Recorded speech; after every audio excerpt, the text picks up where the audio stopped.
the time and space to give yourself a break. Here you'll find some love, music, laughter, and above all, she'll dare to tell the truth. And so come to Granny's place and give your spirit a big boost.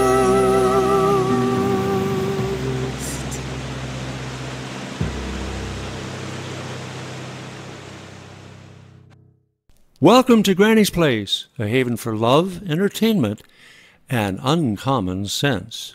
I'm Sweet Baby James, here to introduce you to Granny Rocks. Today's theme, kids are marching for their lives. Are we sleeping through ours? Let's hear from Granny, hear what she has to say. Lullaby. Okay, welcome to the Granny Rocks Sweet Baby James Infirmary. As you can see, I still have a broken arm, and I will for quite a while. But anyway, some of you were so sweet, and I don't want to waste any time talking about me, but some of you really wanted to know how I was doing. So here's what I have to say. I am miserable. However, do you know what that means? Last week, I was excruciatingly miserable. And then I went to severely miserable. And then I just went to very miserable. So what do you think? Miserable sounds pretty damn good. good by Yes, comparison. exactly. So, hallelujah, I'm miserable. Thank you And so misery much. loves company. And there we go. So I'm so happy to be with you anyway. And I am getting better. Thank you very much. So as you can see, I can only play with my right hand. So I decided that I was going to add a little organ to this to make it sound like there's more going on, right? Because I can only play with one hand. So anyway, it's been all over the news, of course. What's that? The kids marching for their lives. That's the way they're seeing it. And they are feeling very threatened in the classroom, and they're actually doing something about it. Oh my God, kids. Not just chewing gum, not just, I don't know, doing pornography, not just on their cell phones. Or video games. Or video games. In fact, they're probably using their cell phones in order to communicate with each other. And it's kind of cool, isn't it? Just to see that fresh blood going out there, so sincere and still believing that the world can change. And, you know, I'm 73 and I still believe the world can change. So I love the fact that these kids are putting it as marching for their lives, because that's a good reminder to all of us that we need to take back our power, whatever your political view or whatever your idea about gun control, whatever.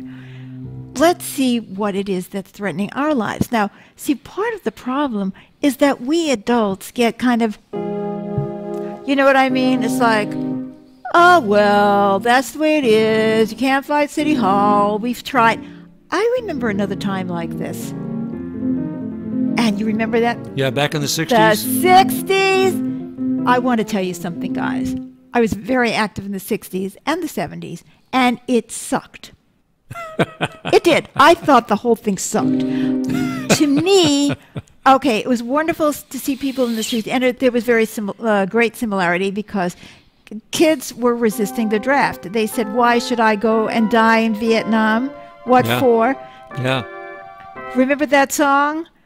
Give me 1, 2, 3. 3. What are we fighting for? I don't know, and I don't give a damn. Next about up that is Vietnam. Vietnam. So anyway, it was kind of like the same sort of thing. The kids were saying, what am I being cannon fodder for a war that I don't even believe in? And that really mobilized a lot of people. That was a fight for ourselves. That was a fight for self-interest. And some people also cared about the Vietnamese. You know what I mean? Like they actually were people.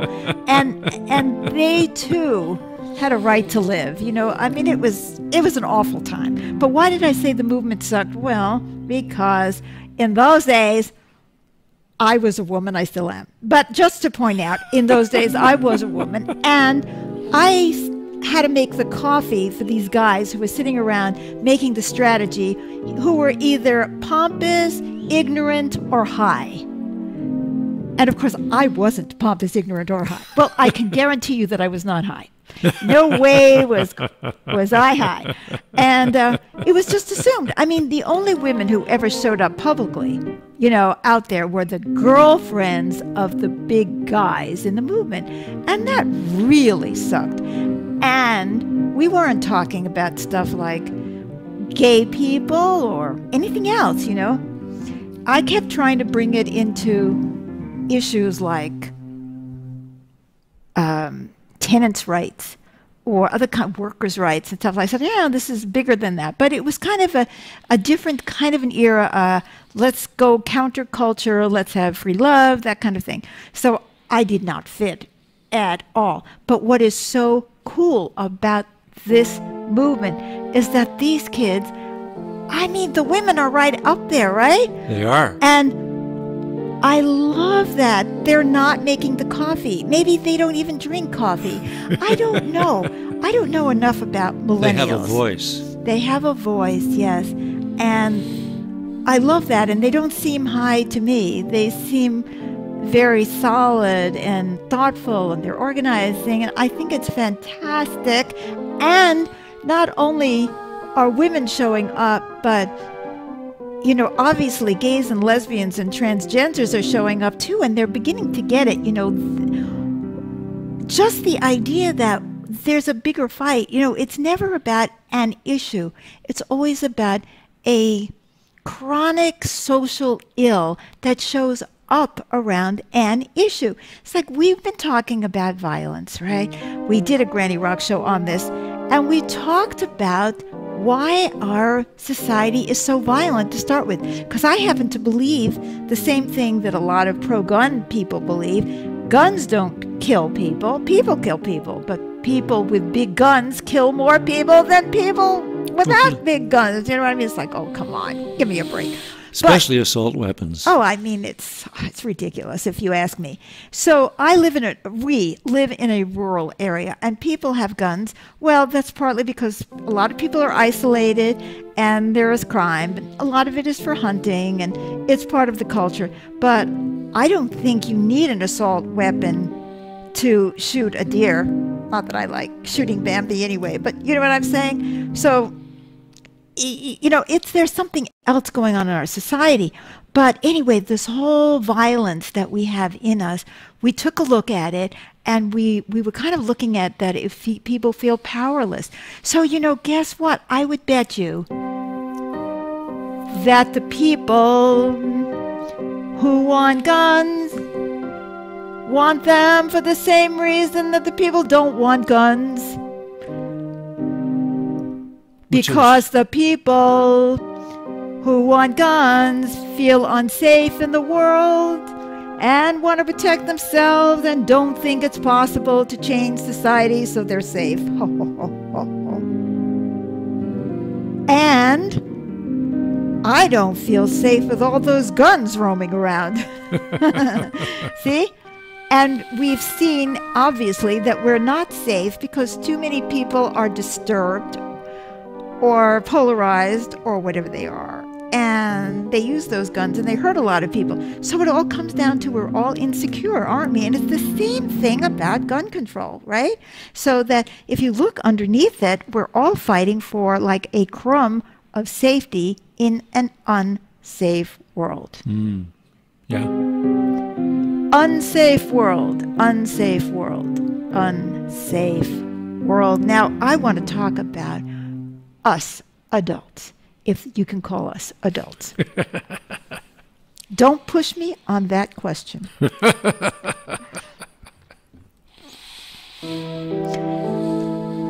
How many of us are endangering our lives every day? I mean, kids, the kids who are fighting for some kind of gun control, like what they're asking for, banning assault weapons, removing the means of making weapons into, automatic weapons, and better background checks. I mean, come on. That has nothing to do with Second Amendment. But people who are fighting them are just scared that someone is taking their power away or their freedom or something. And the fact is, back in the 90s, the law was passed to ban assault weapons, and it passed muster. It didn't fail in any legal challenge. Right. And it just that the Congress allowed it to die. That's right. And that was really weird because, as you can see, we didn't become any less free because of it.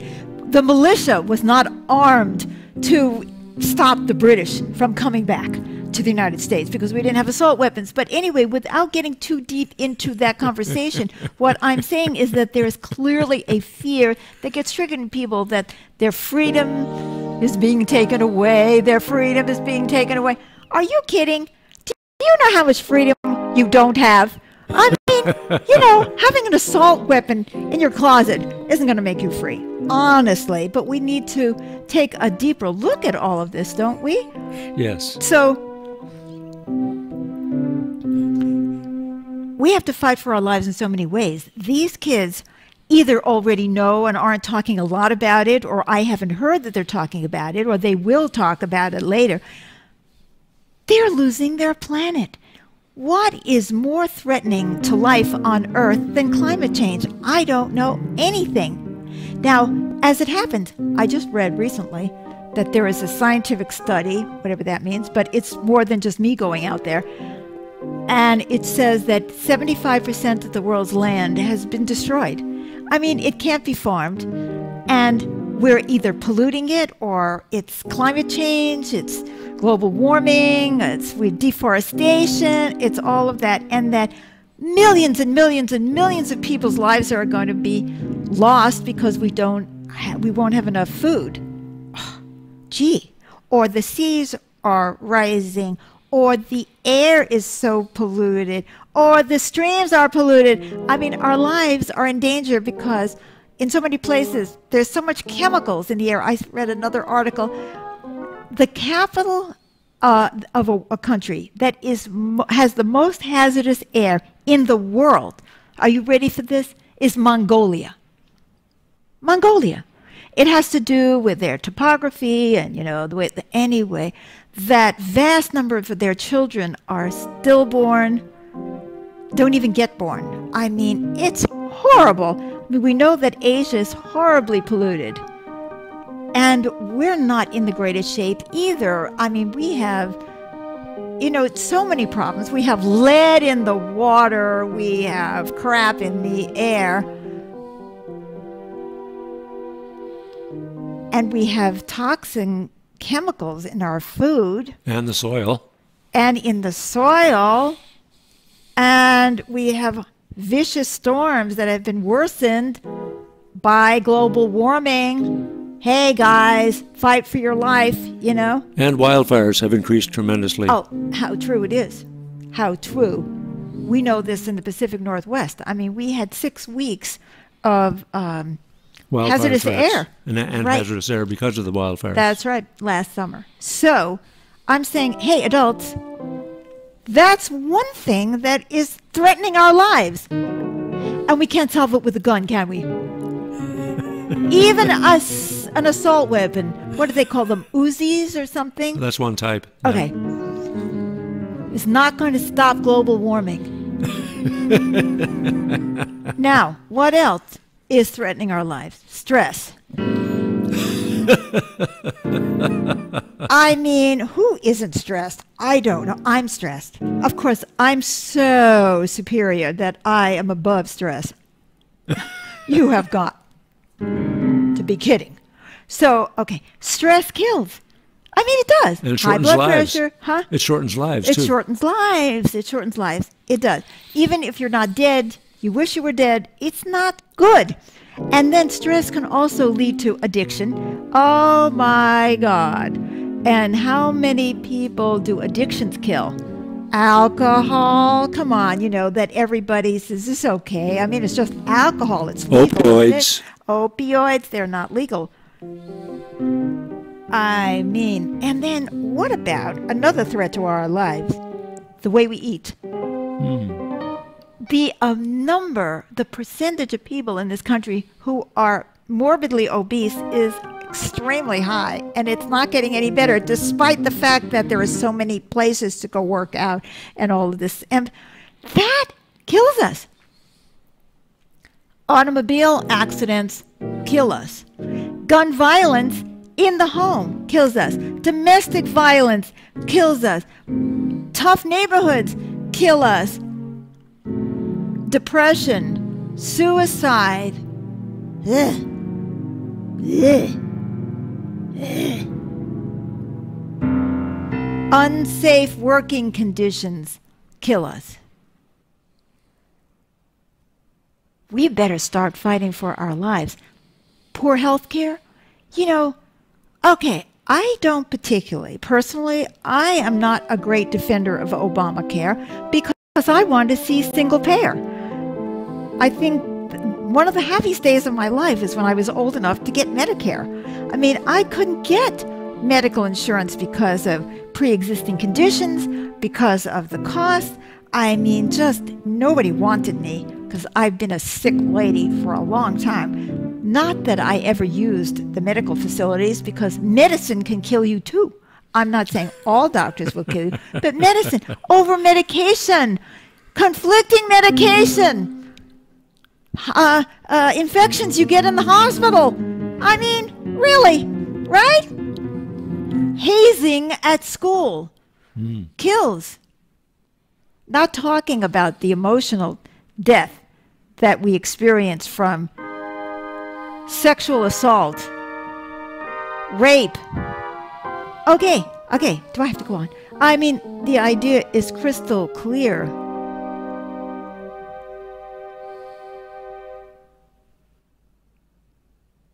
We have to fight for our lives, and we're not doing it. So I was saying about health care. So, okay, I would really prefer something other than Obamacare. But the current administration and Congress have let Obamacare down, not replacing it with something that really gives health care to everybody, sick, young, old. No. They're just making it harder for people to afford Obamacare so that it will be a political win, so they can say, oh, you see, Obamacare sucks. And that is going to endanger the lives of a lot of people. And let me tell you one more thing when we're talking about endangering our lives. Yes, you know, I know there's a lot of disagreement about abortion, and I can see everybody's side, which I usually can. And I don't like abortion. I don't know anybody who does. But there's going to be unwanted pregnancies. And if there's unwanted pregnancies, there are going to be abortions. And the question is, are they going to be safe and legal, or are they going to be illegal and unsafe? Oh, I remember the days, not fun, when abortion was just illegal, period. And you had to go to a bar room to get an abortion. And some people who I can appreciate their concerns, but their feet are not on the ground. Teach abstinence, but for God's sakes, give people a safe place if they are going to have an abortion. See, that's another place where people's lives are endangered. It just makes me cry to see all the posturing, the politicizing, the polarizing, all that izing. Not to speak of the polar bear izing. That leaves people without. So you can say, well, I like this policy, but I don't like that policy. But I like this policy, but see, I like this policy, until it comes to you and it's your life and it's your child or it's your parent who's sitting and rotting in a nursing home that isn't being investigated. Or even the ones that pass. I mean, God help me. I have a broken arm, right? Okay, it's not the end of the world, but I'm completely helpless.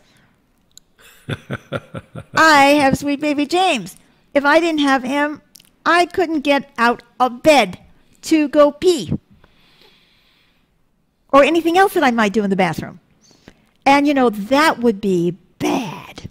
And I know a lot of people have to lie in their own urine and poop because those basic needs are not taken care of. Oh, my God. I'd rather be dead than have to face the conditions that so many people face. And what about those people who are still waiting to find out if they're going to be deported? Those DACA kids, and it all becomes, and that's people's life and death too. See what I'm trying to get to? It's like we are all facing life and death issues every day. I'm not even talking about issues in the workplace where people are stressing themselves out to the max in order to gain a little bit, a leg up on the other guy so they can get the promotion, so they can send their child to Harvard prep in pre-kindergarten, or just trying to get by and have something to eat. We're all fighting for our lives. What stops us from doing it? I mean, we should be fighting for our lives. What I mean is we are all facing life-threatening situations, and yet as adults we are so, oh, well, another day, another dollar, right? We're so caught up in survival. Keep us caught up in survival, why don't you? How clever. How very clever. Keep us depressed. Keep us caught up in survival. Keep us shut up.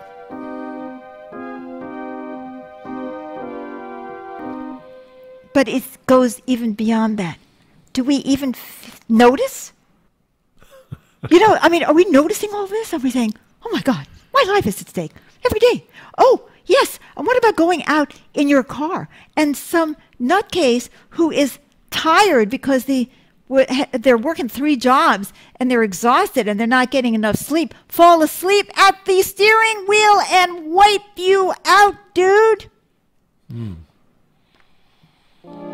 Of course, we're horrified when there's a cougar or a bear around. And I am too, by the way. I'm scared to death. But the likelihood of being killed by a cougar and a bear is infinitesimal compared to all the rest of the stuff, right? Right. The pollution, the cancer, and so. Well, so do we deserve to fight for our lives? I mean, I think we'd better. I think we need a safer world. Don't you think so? It's kind of obvious, isn't it? I think it is kind of obvious. And I'm just thinking about the physical stuff mostly and a little bit of stress thrown in. I'm not talking about the abuse and all that stuff, which kills us too. But I am saying to us, why don't we realize this? Why aren't we like waking up and saying, the system we live in doesn't work to meet our needs, and it's destroying the foundation of life. We're not that healthy. In the U.S., we spend more on health care than any other nation, but we don't have the best health care. We're not the longest lived. We're not the healthiest. No, we have stress. We have sometimes no health care. And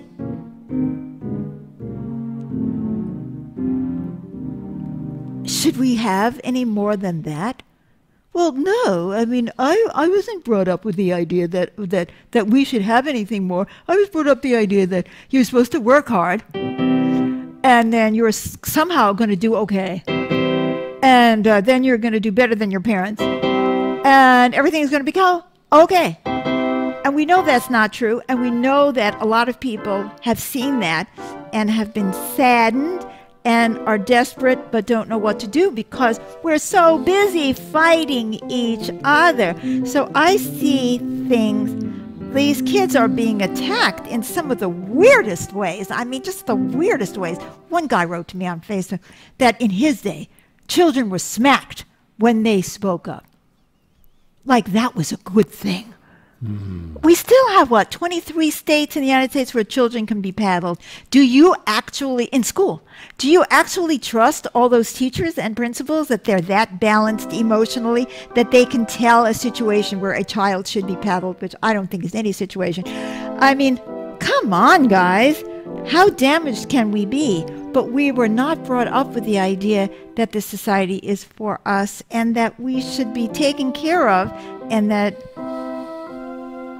we should be making it work for all of us. That's right. So we just kind of like go along like robots, like another day. So we're too busy, we're too tired, and we're too brainwashed that this is the way life is and it has to be. And these kids, see, they're marching for their lives because they haven't been brainwashed yet that it's all so hopeless. Come on, people, friends, neighbors, I don't care what you think about gun control. Well, I do. But I mean, not that much. I really care about what you think about life, about taking care of people, about taking care of our children, about saving the ecology of our planet so that we have healthy animals to eat. I mean, we can't even eat healthy fish because of the mercury that we have dumped, right? And that's what the earth needs, more plastic in the ocean, because that really will build a healthier society for all. So I want to say something. We are not fighting for our lives, most of us. We are fighting for our culture, and we think we're fighting for our lives. Like we're fighting for a consume and spend culture. We're fighting for a gun culture. We're fighting for the right to be violent culture, the right to addict ourselves, the right to smoke culture. Our rights, we have rights. We have the right to self-destruct, and we have the right to destroy everybody else, and we have the right to torture animals because we want to eat them. This is our culture of exploitation, inhumanity, blindness, ignorance, and we're fighting for it? You know, it's one thing to say, I'm just too damn tired to fight anymore. Leave it to somebody else.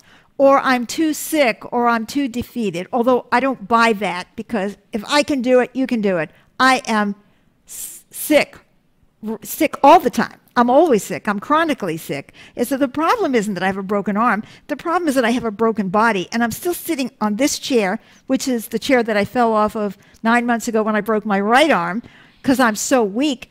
I'm still fighting. Some people can't because they're too emotionally torn up. I love you, I respect you, but it isn't just all of that. It's that we are brainwashed, and we are fighting to protect our brainwashers. Now, you can watch whatever news channel you want to, and you will get a smidgen of truth here and there. But as long as we are in a system that is dominated by power and profit,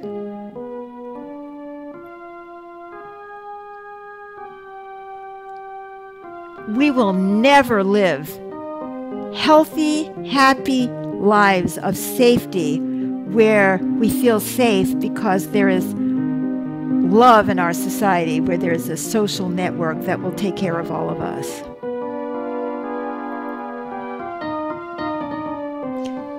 So the next time you take a position on anything, on any side, ask yourself, am I fighting for my life and for the life of planet Earth, or am I fighting for the culture that I grew up with, that I was told was right, that my parents handed down to me, that I see reflected in the news, that I see reflected in the political system? What am I fighting for?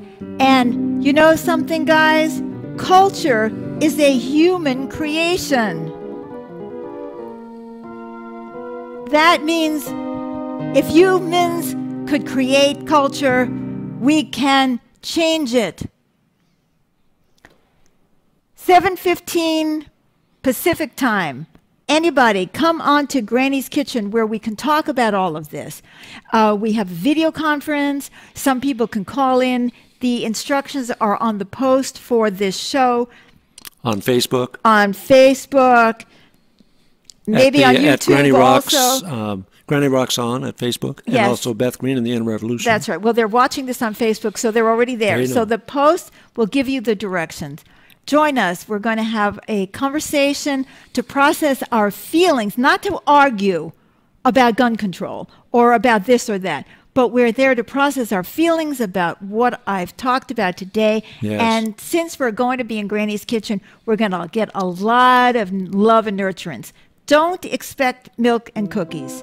This is number one, no cow dairy in this house. Right. And no sugar.